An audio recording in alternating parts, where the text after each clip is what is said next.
গোপালগঞ্জে সংবাদ সম্মেলন করে দলীয় পদবি থেকে পদত্যাগ করেছেন কার্যক্রম নিষিদ্ধ আওয়ামী লীগ, যুবলীগ ও কৃষক লীগের ১৩ নেতা।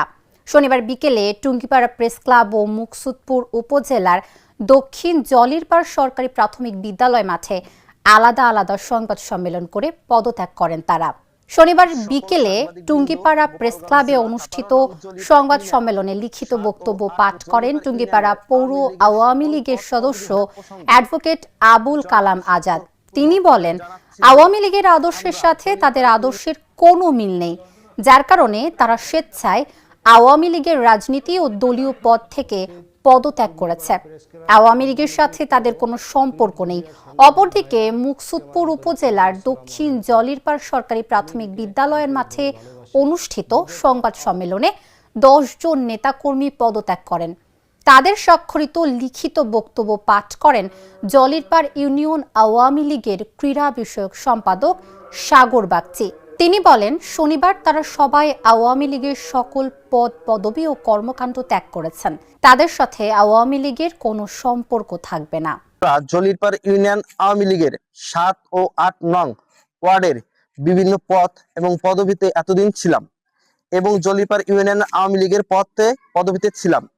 ২০/১২/২০২৫ তারিখ হইতে জেনে শুনে সজ্ঞানে স্বইচ্ছায় নিজ দায়িত্ব এবং নিজ পদ থেকে আমরা পদত্যাগ করিলাম এবং আমরা ১০ জন জলিরপাড় ইউনিয়নের সকল আওয়ামী লীগের কার্যক্রম থেকে আমরা পদত্যাগ করিলাম সজ্ঞানে স্বইচ্ছায় এবং জলিরপাড় ইউনিয়ন আওয়ামী লীগ এবং জলিরপাড় ইউনিয়নের আওয়ামী লীগের সকল পদ আমরা স্বইচ্ছায় পদত্যাগ করিলাম। ১ নম্বর, সাগর বাগচি, জলিরপাড় ইউনিয়ন আওয়ামী লীগ ক্রীড়া বিষয়ক সম্পাদক।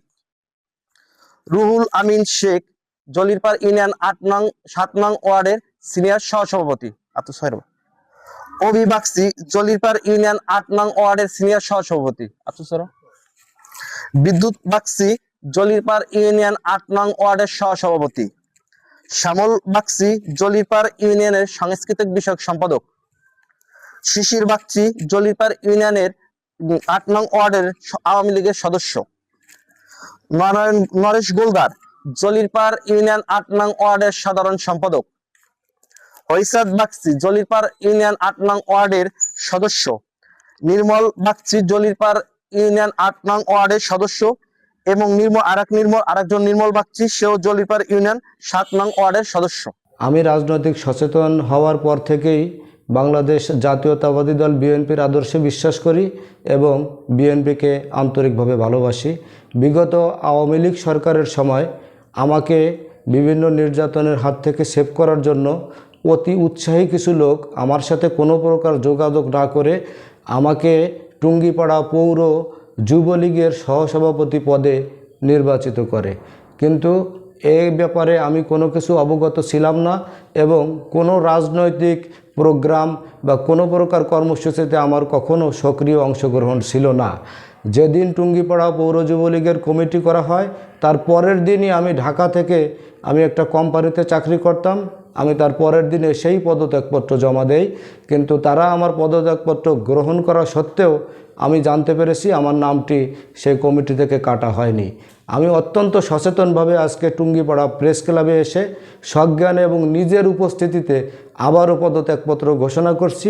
লিখিত এবং মৌখিকভাবে আমি কখনো কোনো দিন আওয়ামী লীগের কোনো প্রোগ্রামে বা কোনো দলীয় পদপদবিতে যুক্ত হব না, এই মর্মে আমি ঘোষণাপত্র প্রদান করছি। আমি মোহাম্মদ সেলিম শরীফ, বিগত আওয়ামী লীগ সরকারের সময় আমাকে টুঙ্গিপাড়া কৃষক লীগের সাংগঠনিক সম্পাদক পদে অন্তর্ভুক্ত করা হয়েছিল, যা সম্পর্কে আমি অবগত ছিলাম না। আমি উক্ত সংগঠনের কোনো কার্যক্রমে কখনোই সক্রিয়ভাবে জড়িত ছিলাম না। পরবর্তীতে বিষয়টি অবগত হওয়ার সঙ্গে সঙ্গেই আমি উক্ত পদ ও সংগঠনের সঙ্গে সংশ্লিষ্টতা থেকে স্বেচ্ছায় পদত্যাগ করে দিয়েছি। বর্তমান উপজেলা কৃষক লীগের কোনো পদ বা কার্যকাণ্ডের সঙ্গে আমার কোনো সম্পৃক্ততা নেই। আমি অ্যাডভোকেট আবুল কালাম আজাদ।